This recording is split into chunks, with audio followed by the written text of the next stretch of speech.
ciKitchen is brought to you by Harvest Market. Well, now that school is in full swing, your kids' immune systems may not be so ready for all the germs that they're about to encounter. It's important to make sure our bodies stay healthy and feed our immune systems in positive ways, and may even pay off long-term with fewer aches and pains. Joining us here in the, sort of makeshift ciKitchen is registered dietitian Kristina Adams. Hi, Kristina. Hello. So you have a long list of things that can actually help us. That's right.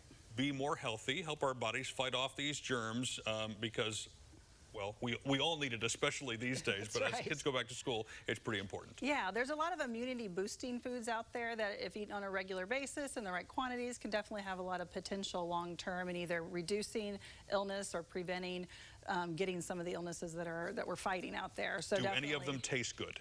Absolutely. Oh, good, good. That's my fear, is that all the stuff that's good for you doesn't taste all that great. So I'm glad to hear that. You're going to make a salad out of some of these ingredients, but what else is on the list? Yeah, so a lot of the ingredients are very natural based, so that definitely helps to get them the nutrient content to it, so it's not over processed. So you want to think more natural in terms of leafy greens, red onions, garlic, things like that have a natural, like that deep dark color, the reds, the greens, the orange. That's kind of their known vitamins that you can see in it visibly. So they have a lot of big words to them: phytochemicals, antioxidants.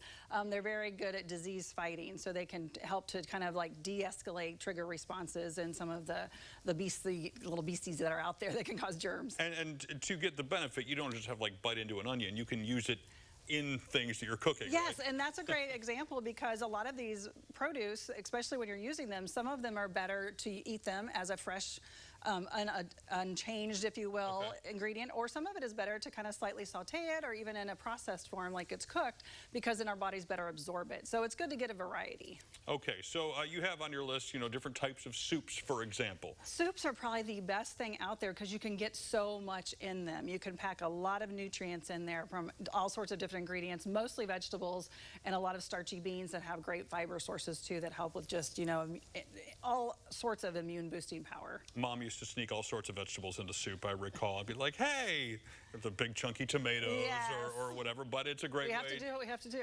Yeah, that's right, and apparently all moms read the exact same handbook.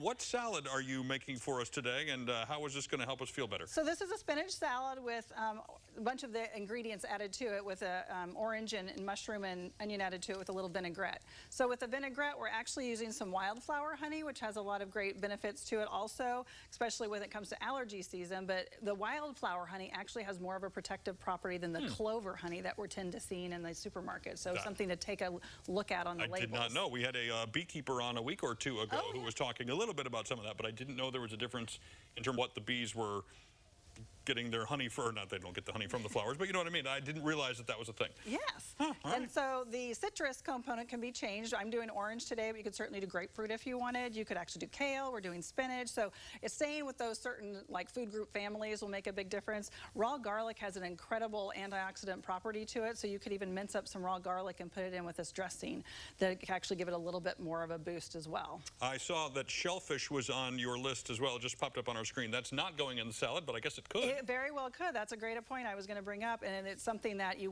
could add to it definitely. And you could do any kind of shellfish really. If you wanted to do shrimp, or you could do a little lump crab meat or some lobster, just throwing that in there at the end would be perfect and definitely adds another boosting component. And then is this just an assembly process of throwing it all in the same thing? Yeah, we're just going to assemble it and whisk our dressing together and get a great benefit out of it. Black pepper also has a lot of great compounds to it. We think of it because it makes us sneeze, but actually it does have a lot of compounds to it that actually helps to kind of suppress some of that, even though it's making us sneeze, to help with some of those cold and flus. Sneeze enough and you'll clear your sinuses anyway, so you'll feel better instantly. All right, we're going to let you put this together, and we'll try it here in just a little bit.